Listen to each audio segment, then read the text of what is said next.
Today, we're joined by Rirhandzu, the visionary behind Bar Clothing. Her designs weave together Tsonga heritage, familiar legacy, and contemporary fashion, creating knitwear that tells powerful African stories. Hi, welcome to Threads and Thoughts. I'm your host, Xaviera, and I'm here with our lovely guest, Rirhandzu. So today we're going to talk all things fashion, your journey, and I just have some questions to ask you. But first, I've got an icebreaker. Describe your outfit in 3 words. Playful, hiding a lot of things. Hiding a lot of things. Yes. But yet African inspired. Oh, I love that. Yeah, I love the jersey. Is it a jersey or yes. throw on? It's a jersey. Okay, I really love it. The patterns. Thank you. Really, really, really nice. And the colors too. Yeah. So we're going to get into the questions, fashion and personal questions. So what inspired your look for today? Okay, so this look, I think I've been wearing it since I've started marketing my brand.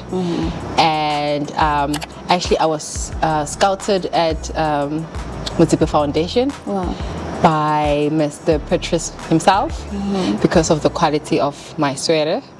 And then I was like, no, you are going to be part of House of Nala. And then Dr. P welcomed me with open arms, and so like today, the reason why I was wearing this, I was like, it all started with this sweater. It all started with this look. Yeah. So today it was just my first runway, and I was like, I want to look like this because this is how it all started. Wow, that's amazing. Yeah. What a beautiful story. Yeah. That's amazing. So how does fashion influence, your confidence and your self-expression?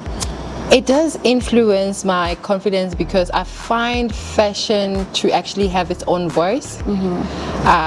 Someone might look at me and then they can interpret whatever that they see by how I look.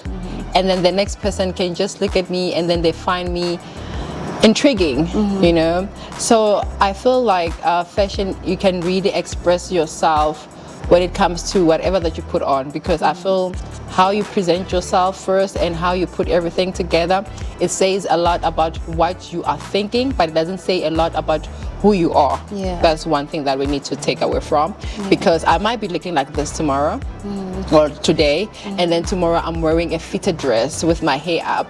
I'm still the same person, it's just that I feel like that. So it's a self-expression type of interpretation when it comes to fashion and personality. No, I definitely understand that, because it's a way for also people to literally play around with their personalities, your mood as well, to maybe to even make you feel better or to fit the mood that you're in. Yes, true. So I totally get that. Like for me, I chose bright colors today because I wanted to be in a positive space, to keep those high vibrational energies and just feel just in a happy, very calm mode. So I totally understand. So what favorite fashion trend or era would you like to bring back? Between the 60s and the 80s. The reason why I'm taking it very, very way back, I love their silhouette. It was so sophisticated. That's true. I feel like back then, women then, maybe now because we're more influenced by body types and social media, I don't know, but I feel like back then it has to do with women and tailor-made for men. So everything that you'll find, if a man would wear a suit, it has to do with a hat, like a full suit. So I think I would want to bring back this, that kind of fashion whereby it emphasizes on your silhouette and the gentleness and the chivalry to it, especially on the men's side, and then on the woman, the feminine feminine side, because I feel like we are living in a state whereby we are pushed to be masculine in so many ways, and we are fighting so hard to be feminine again. So I think that will be definitely something that I will bring. What are your thoughts on emerging trends in African and global fashion? Now I feel like we are chasing a lot of clout in terms of fast fashion, and then we no longer appreciate the quality that comes with it. And looking at globally, like anything goes now. It's here today, tomorrow is gone.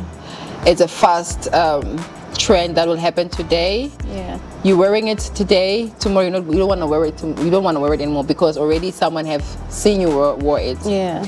We should look at when we're looking at Africans. We are more of quality people. I don't know if it makes sense with everything that has to do with culture, tradition, and everything. And then that is why we even attract global, eyes on ourselves, or international investors, whatever that may look like for us.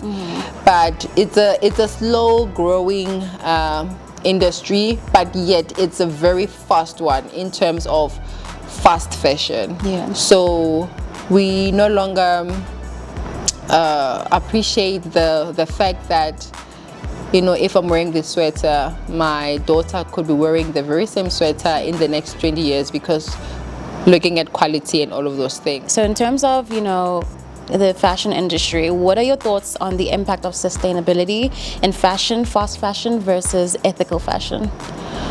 Well, okay, so because there's so much that is being used in terms of, we'll try to want to recycle as much waste which is there. But now I just feel because of a lot of things which is happening around the world and global crisis and everything, fashion industry now, it's one of the things whereby it's even impacting our global, in terms of there's too much of wasted clothes that they don't even last, whereby we can actually recycle and keep recycling.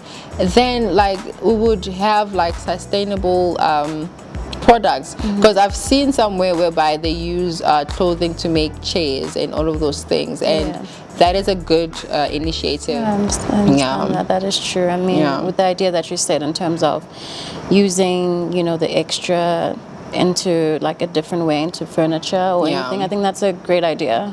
So hopefully we see more of that.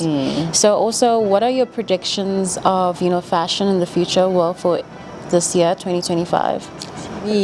My projecting for 2025, I think that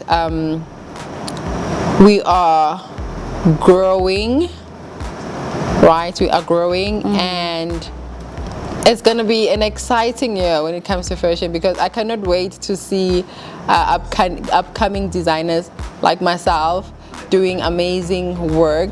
And it's just, I just feel like there's so much out there, to be discovered, and to play with different textures and different fabrics and all of those things. So it's going to be an exciting 2025. My prediction is that, fashion is moving forward. That's amazing. I'm looking forward to see what you have in store. I'm looking forward to that. So in terms of culture and personal influence, how does culture influence your personal style? Okay, so I'm Tonga, right? We love color blocking. No, we are color blocking actually. I think we love color blocking is underrated. We are color blocking, and that's how it influenced my style when it comes to bright colors. And culturally, I love to explore your Western, Eastern, North, South cultures. I feel like it's a beautiful thing, because in so many ways we are intertwined when it comes to the things that we tend to celebrate, the things that we tend to even speak, like our language. We are one actually. African people, we are actually one. So that's what actually inspires me. And mud patterns, different types of patterns that actually has stories behind them. Like my sweater, this whole thing, it's bed of harvest. So if you understand farming, that whole bed, when it comes to fruition, then you harvest. So it's the same thing with this. So the powerfulness of knowing that, okay, you are harvesting, then it actually helps you to understand your culture and the things that is embedded in it. Oh, I like that. So I know you're a great designer, but I want to ask, who are your favorite designers or brands you look up to? Okay, first and foremost is I'm a Xhosa. Hey. And Malondi. Nice. And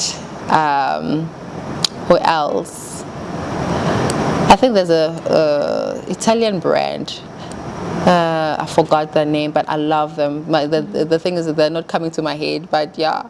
So yeah, those, like, I am inspired mainly because especially Emma Xhosa, they're the one who actually open up the knitted space whereby you can actually play with color.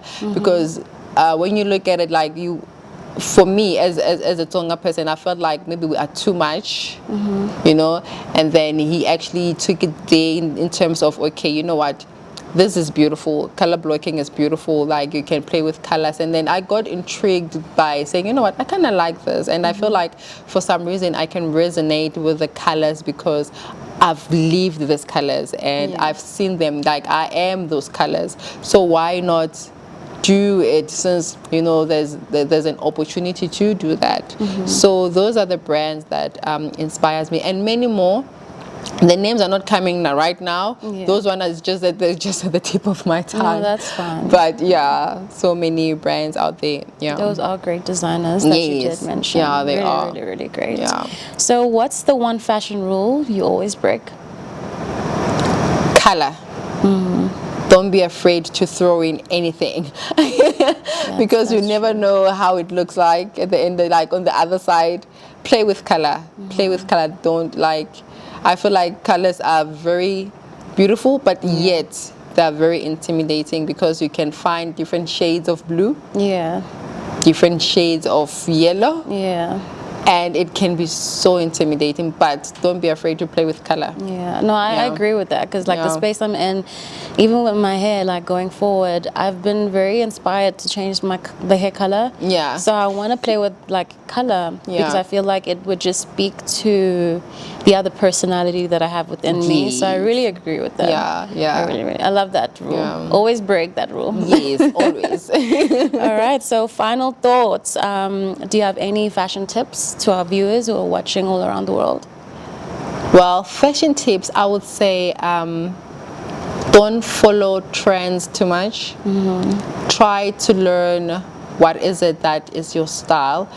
And on that, don't only look at the fabric that you see, but understand them, understand the blends, understand the compositions behind it, understand everything, because in that manner you will have a skill that no one can surpass, you know. Because I always say that when people look at my garments, they will say, you know what, maybe it's a certain machine. No, it's not a machine. It's a composition. It's a blend.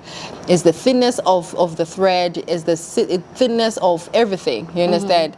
And how you compose them and blend them together to actually give you that quality that you're looking for.